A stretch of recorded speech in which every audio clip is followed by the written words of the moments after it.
Welcome to Thumblist App. Thumblist App is a personal organizer app which stores all your information in one place. It does something similar to what your diary would do, but it has more digital tools like calculations and reminders. It stores information in form of lists and tables. And then it stores all the data in one database which can be shared or backed up. This is the first list that we have, sample lists. So as you can see, it has ability to store any kind of list you want. Goals, you can store information concerning your diary. You can store your shopping list. You can also store subscription lists. Like for instance, here I have domains. You can also save your schedule,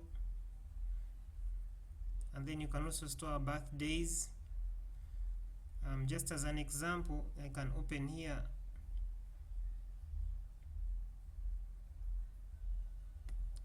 a sample shopping list here, as you can see. So you list the items and the price, and Thumblist will total for you. Let's suppose I want to add a new item. Assuming I want to add a new item like bread, I just enter here bread, I put the price, maybe the number of loaves, if there are say 2 loaves, and Thumblist will automatically update my shopping list for me. It has an option to select the item in case you want to check an item as purchased, and as you select, it keeps on totaling the items which are in your cart so that it keeps track of the items which you've so far acquired. Then there's also an option for print here, where you can print your shopping list and then you share it, and the same applies for budgets. Now, not all lists have financial elements. For instance, if it's a diary here, there is no financial element in it, and you can remove the pricing bit by closing here. For a diary, basically you put things that you want to remember to do, or things that you've done in the past. Maybe you want to say, maybe you want to travel. Let's suppose you want to travel up country. Now here you have an option to specify the time which you intend to travel. It can be a time in the past or a time in the future. Assuming it's a time in the future, you're free to select a date. Let's say I want to travel on the 8th of August. Then you can also specify the time here, and then you submit. And then after that, it selects here the month, then you click add. So as you can see, it has added an item, travel up country, and it has put a month, August. Now as the date draws nearer, this will change to day of the week, but since it's still in the future, it will just show the month of August. And then it has also the ability to notify you when the time for that particular activity reaches. So that is how I would manage the diary section of Thumblist. Then there are also a part here for goals, where you can put in your goals. For instance, here we have here a goal like more hosting clients, and then the goal here for launching Thumblist. Okay, now let's open one here for more hosting clients. Now within that goal, you can have a sub list of goals that you want to perform.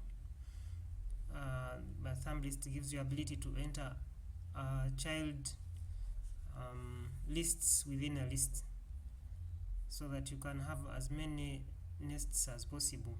If you click here, for example, you might say under email marketing, there's a number of things you want to do.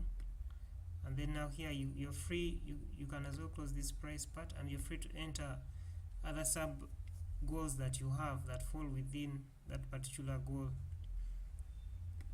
And if you don't enter anything, it still remains as it was. Then also notice that there's an option for starring in case you want to do something at a specific, to pay more attention to a specific thing. And then there's an option for adding date as well, in case you want to assign a date to a particular activity.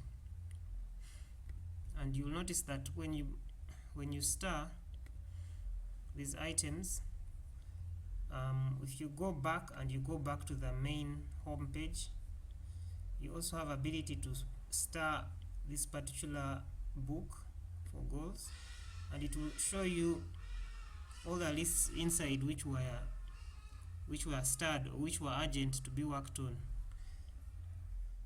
So there are so many other things we can do with Thumblist, but that's just a sample of the power that it has.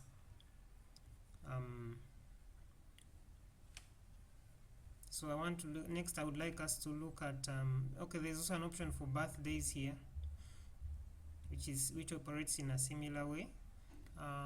You can just put the name of the person and the date of birthdays. The only difference with the birthdays, it's a repeat event.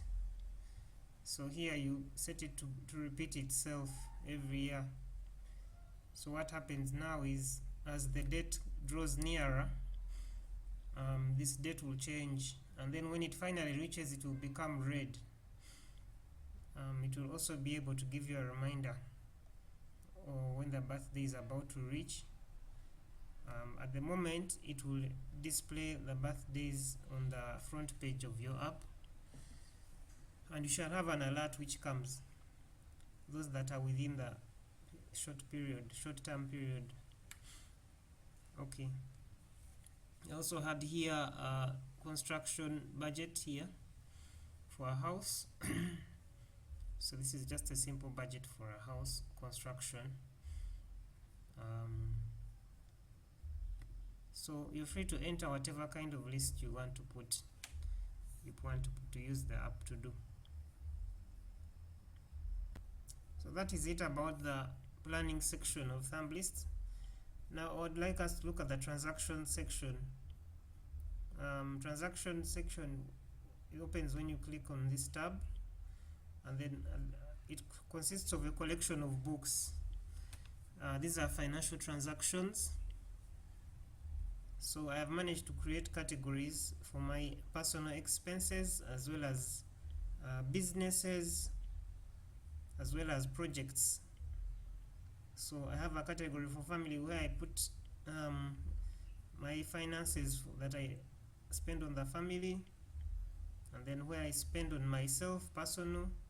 Then Barra Farm it's a project. Actually, it's more of an investment. So this can also handle investments. Datacraft Systems is a business, so I've also put finances for that. And then there is groceries. Now this is a personal expense for groceries. And then we have also rentals. That would be also an investment as well, real estate investment. And then you have what I've spent on social activities, home maintenance, another project I have in Kampala for farming, and then these are transfers, and then a project, I have a fund project here as well. So this can actually store financial transactions of any kind. This is how I organized mine, but you can organize yours the way that is convenient for you. So just as an example, if I, for instance, opened the rentals, within here I have several rentals that I'm managing for different individuals. Just as an example, I can maybe open one, assuming that I've got a tenant who wants to pay under my rental here. Now, when I go here, I also have these are several houses. I gave each one of them names. These are the names of each house. Now, assuming that the person living in a garage wants to pay rent. So assuming the person living in the garage would like to pay rent, First we would have to specify the name of the person. We select him from the list.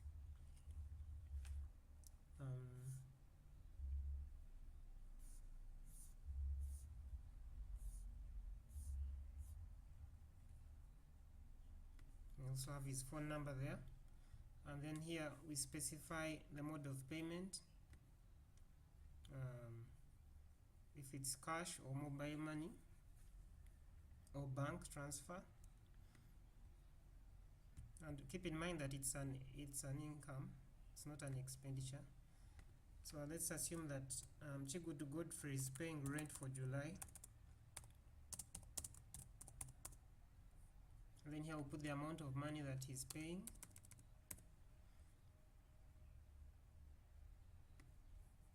And that's it. So Thumblist adds his transaction and gives us an updated balance, as well as the amount of money that we have in our cash account is also updated up here.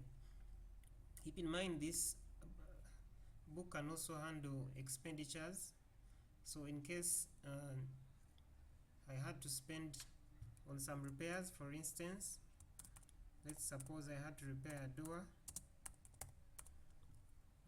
Now in this case it will be an expenditure. Then I have to specify the technician who worked on the door, Ayub Carpenter. And then if he was paid in cash, then I put the amount of money spent. Now you'll notice that this changes to minus because it's an expenditure. Now Thumblist subtracts that expense on the total, so, and it changes it to red. So expenses are in red, incomes are in blue. So from this view you can tell that your investment is still breaking even. So this book is able to cater for both incomes and expenditures and balance your accounts. Now if you want, you can proceed to print if you want to share this information.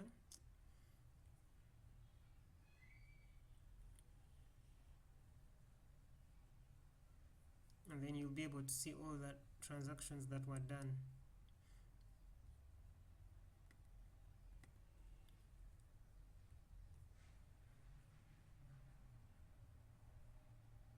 And this will also be able to keep track of credit, debit, as well as balance.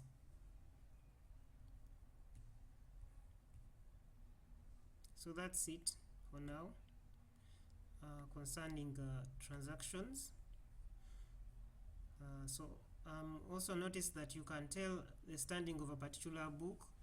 If it's in blue, it means the book is in a profit. If it's in red, it means it's in excess of, it's in expense. Then we also have an option here for accounts, where you can add new bank accounts or mobile money wallets, or where money is going to be saved. You'll notice that some of the accounts are owned by you and some are not. Now let's suppose I want to add a sample account and I want to call it maybe Centenary. I start by entering the account balance, maybe 50,000, and then I should also specify if it's an account that I own or if it's an account I'm managing on behalf of another organization. So if it's one that I own, that's what I just leave it by default, and then I click add. So what this does, it adds a new bank account there. Now these bank accounts can be used in the transactions for withdrawing money or depositing money. Then I'll also be able to move money between the accounts. That's why we have this button. I might say now I want to move money from Centenary bank account to my cash account. I just say move funds, and then I specify the destination account and the amount of money that I'm moving and the charge. Now once I select the destination account, the funds will be able to move. So this section can handle transfers of funds, and then it can also handle statements. So if I click here on equity personal account, for example, I can also see the account statements and how that describes how the account is standing and how it arrived at this balance. So it usually stores the latest, but if you scroll up, you can get all the history of the statement of that account. So that is the use of this section. So I can also know the total amount of money in all my accounts. That's why we have owned cash, and the total amount of money that I'm managing on behalf of other people here as well.